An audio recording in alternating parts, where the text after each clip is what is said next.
What is it like to be black in Japan? I always have a reserved seat next to me on the train because nobody will ever sit next to me on the train most of the times. Do you face you're here? Do you feel wild? I do, but I think I've become immune to it. Because when I was in Japan, there were foreigners there weren't Japanese who would sit next to me on the train. Even though I didn't see it as konnichiwa minasan, kyo desu. Do black people face in Japan? That's the video I'm gonna react to today, but before that, guys, just make sure to smash the like button and subscribe to the channel. Can you describe a little bit about your situation? Like, you have a very interesting life story, just for someone who doesn't know.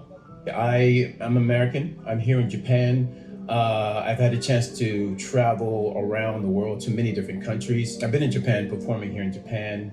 I just did a movie, and the movie was based on a boy. He's half Italian, he's half Japanese. And it's involved with the experience of living in a culture to where you, as being a foreigner, you have to just go through life and just experience what you experience. The objective of overcoming that within yourself and realizing that the only person that is holding you back is you.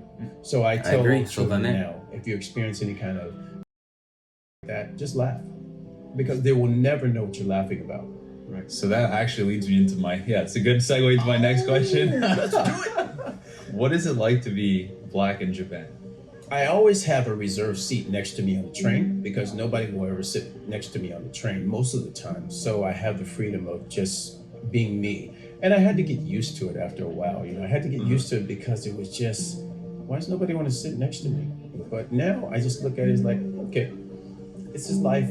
This is the culture. This is what it is. And you have to accept the environment that you're in. And once you accept the environment that you're in, nothing else matters because you just move freely through everything else. Do you face while you're here? Do you feel profiled? I do, but I think I've become immune to it.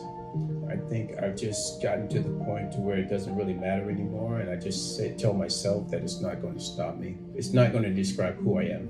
It's not going to change who I am. I use it as a strength. Right. And that may be why I've been here so long. When I go back to America, I sometimes feel like an outsider because of my mannerism or my ways have changed to adapt to Japan versus in America. I can understand. What is the difference? What are some things that make you feel like an outsider when you go back to the States? America, I guess you can say, is more aggressive.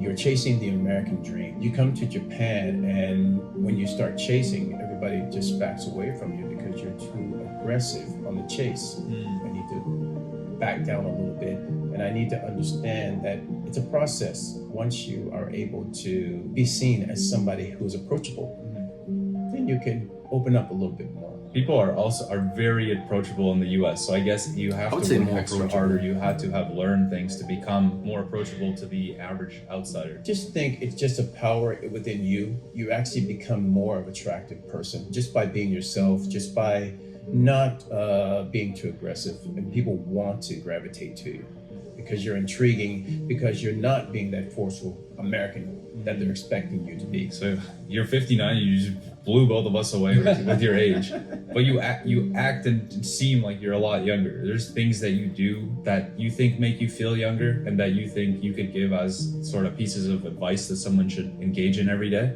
We've lived in a world to where we've been pretty much programmed to follow directives since we were a child. Once we break away from all of those past beliefs, then we free ourselves and we are able to follow our gut feeling.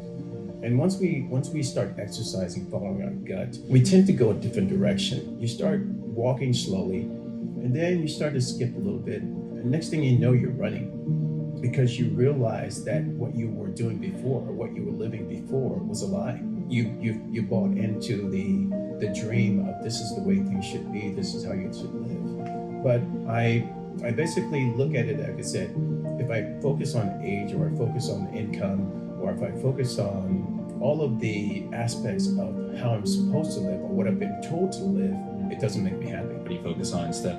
Well, I focus on following my dream of, okay, I wake up in the morning and I say, okay, this is what I'm thinking. So I'll go out for a walk and I'll just say, you know what?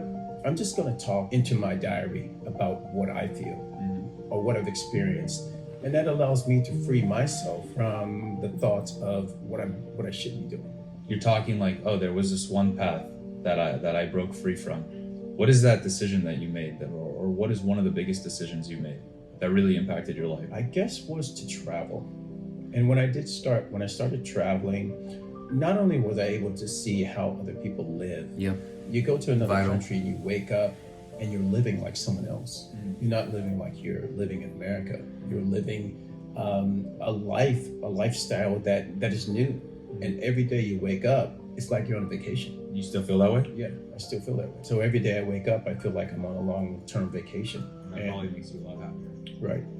That may add to my complexion of... That's your skincare. What is a big regret that you have, or a big mistake that you have made that you learned a valuable lesson from in life?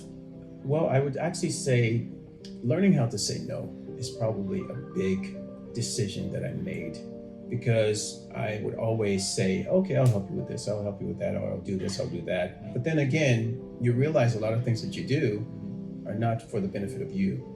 You're doing it for the benefit of others. You have an example?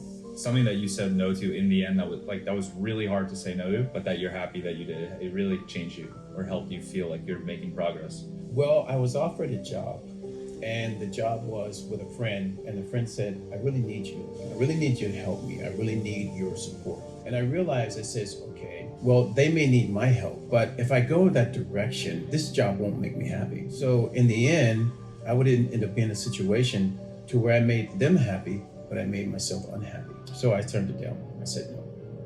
I like his attitude. He had a very positive attitude. I can respect that. I think when it comes to living in Japan or trying to connect with Japanese people, you really have to understand how they think, or else you might interpret certain things as... Because when I was in Japan, there were there weren't Japanese who would sit next to me on the train. Even though I didn't see it as I kind of wonder, like, how come people don't want to sit next to me?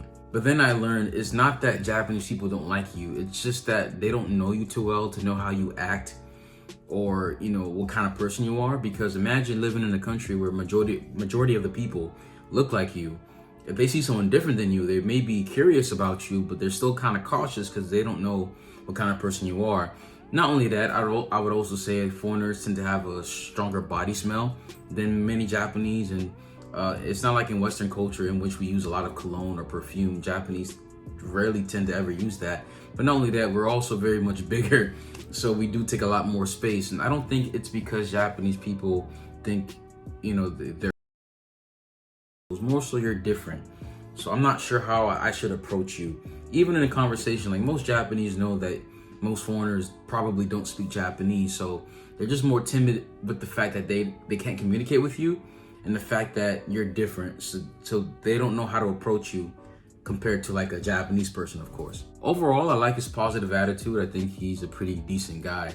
But I would just say that a lot of foreigners do misconstrue Japanese way of thinking as being, and I think that in many cases it's not racism. It's more so Japanese just don't know how to approach you, communicate with you, or they're trying to avoid you, not to, you know, do something against you, but more so because they just don't know how to operate around foreigners. So if you guys enjoyed the video, please smash the like button, smash the subscribe button, also hit that bell as well to get notified whenever we post a video. Honto, arigatou gozaimasu. Minna, kiyotsukete. じゃあね。